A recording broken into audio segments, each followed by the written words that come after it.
Set परीक्षा paper क्रमांक 2 इसके बारे में संक्षेप में देखेंगे।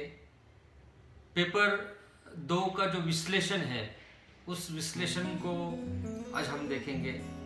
मैंने कहा कि ये जो पेपर क्रमांक 2 है वो अपने ऐच्छिक विषय पर आधारित होता है और उसमें 100 वस्तुनिष्ठ प्रश्न पूछे जाते हैं और प्रत्येक प्रश्न के लिए 2 अंक होते हैं। ऐसे कुल 100 वस्तुनिष्ठ प्रश्न होते हैं और उसके कुल अंक 200 होते हैं और इसके लिए समय 120 मिनटों का आपको दिया जाता है, यानी कि 2 घंटे का। 8 जुलाई 2018 से पेपर 2 और 3 का विलय कर दिया गया है और अब पेपर 2 ही है।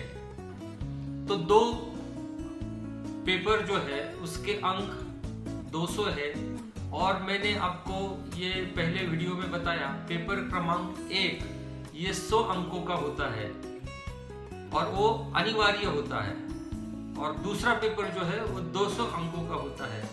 इसका अर्थ ये है कि सेट परीक्षा ये 300 अंकों की होती है।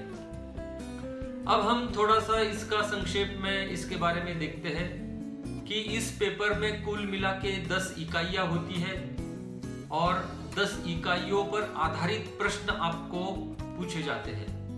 तो 10 इकाइयां कौन कौन सी है, कौन कौन से टॉपिक के ऊपर आपको ये करना है, अभ्यास करना है, ये हमें देखना है। तो इसमें इकाई 1 जो है इसमें हिंदी भाषा और उसका विकास इस पर आधारित प्रश्न पूछे जाते हैं। इकाई 2 में हिंदी साहित्य का इतिहास और उस इतिहास पर आधारित आपको प्रश्न पूछे जाते हैं और वो प्रश्न वस्तुनिष्ठ होते हैं। इकाई 3 में हिंदी साहित्य गद्य विधा पर आधारित होता है और उस पर आधारित आपको वस्तुनिष्ठ प्रश्न पूछे जाते हैं। इकाई 4 में ये साहित्य शास्त्र पर आधारित होता है और इस पर आधारित आपको वस्तुनिष्ठ प्रश्न जो है वो पूछे जाते हैं। इकाई 5 में वैचारिक पृष्ठभूमि पर आधारित ये इकाई 5 है और उस पर आधारित ही वस्तुनिष्ठ प्रश्न आपको परीक्षा में पूछे जाते हैं। इकाई 6 में हिंदी कविता पर ये टॉपिक है और हिंदी कविता पर आधारित आपको वस्तुनिष्ठ प्रश्न पूछे जाते हैं। इकाई 7 में हिंदी उपन्यास और हिंदी उपन्यास पर आधारित आपको प्रश्न पूछे जाते हैं।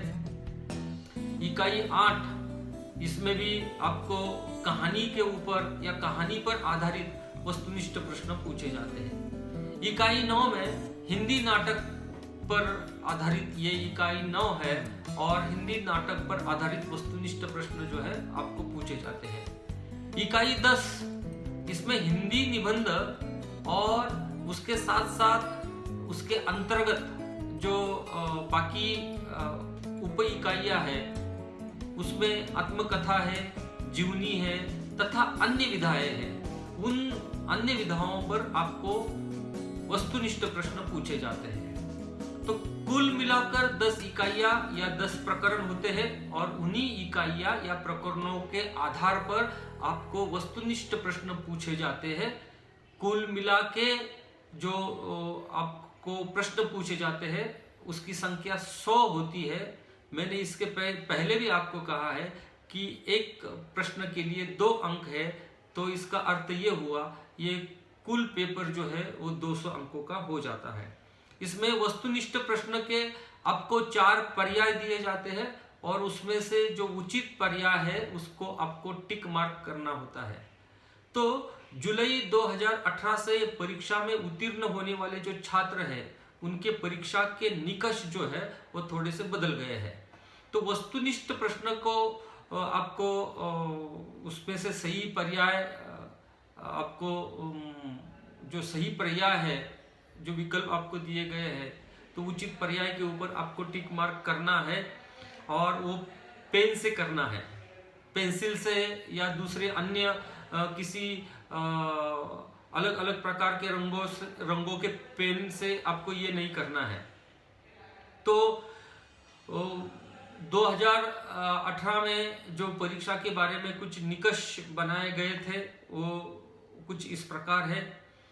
तो जो व्यक्ति या छात्र शारीरिक दृष्टि से विकलांग है या अन्य प्रवर्ग से है, जैसे कि SC का है, ST का है, OBC का है या तृतीय पंथी है, उनके लिए 35% गुण जो है वो आवश्यक होते हैं। और ये मैंने पेपर 1 का बताया। पेपर 1 में उत्तीर्ण होने के लिए 35% गुण अन्य प्रवर्ग के व्यक्ति को आवश्यक है या छात्रों को आवश्यक है। परंतु पेपर क्रमांक 2 की यह बात हो रही है, तो पेपर क्रमांक 2 के लिए आपको 40% यानी कि 80 गुण आवश्यक होते हैं। तो ये जो मैंने आपको गुणानुक्रम बताया है वो विषय निहाय है।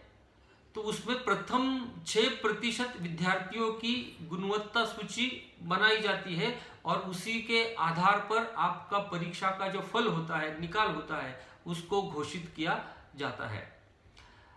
हमने पेपर क्रमांक 2 के बारे में संक्षेप में इस व्याख्यान में विश्लेषण किया है। इसका विस्तृत विश्लेषण आने वाले वीडियो में हम कर रहे हैं। तो इसका अगर विस्तृत विश्लेषण आपको सुनना है कि जो हमने 10 इकाइयां बताई है, तो 10 इकाइयों में भी कुछ उप इकाइयां हैं। उन उप इकाइयों में जो कुछ भी आपको टॉपिक्स है उसके बारे में अगर जानना है तो आपको अगला वीडियो देखना बहुत बहुत जरूरी है।